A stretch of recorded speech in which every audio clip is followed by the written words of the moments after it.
কুয়ার ধারে রবীন্দ্রনাথ ঠাকুর। তোমার কাছে চাইনি কিছু, জানাইনি মোর নাম, তুমি যখন বিদায় নিলে নীরব রহিলাম। একলা ছিলেম কুয়ার ধারে নিমের ছায়াতলে, কলস নিয়ে সবাই তখন পাড়ায় গেছে চলে। আমায় তারা ডেকে গেল, আই গো বেলা যায়। কোন আলসে রইনু বসে, কিসের ভাবনায়। পদধ্বনি শুনি নাই কো, কখন তুমি এলে।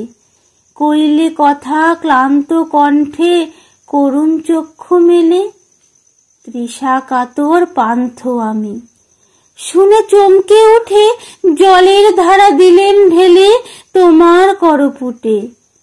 মরমরিয়া কাপে পাতা, কোকিল কোথা ডাকে, বাবলা ফুলের গন্ধ ওঠে পল্লী পথের বাঁকে। যখন তুমি শুধালে নাম, পেলেম বড় লাজ। তোমার মনে থাকার মতো করেছি কোন কাজ। তোমায় দিতে পেরেছিলেম একটু তৃষার জল, এই কথাটি আমার মনে রইল সম্বল। কুয়ার ধারে দুপুর বেলা তেমনি ডাকে পাখি, তেমনি কাঁপে নিমের পাতা, আমি বসেই থাকি।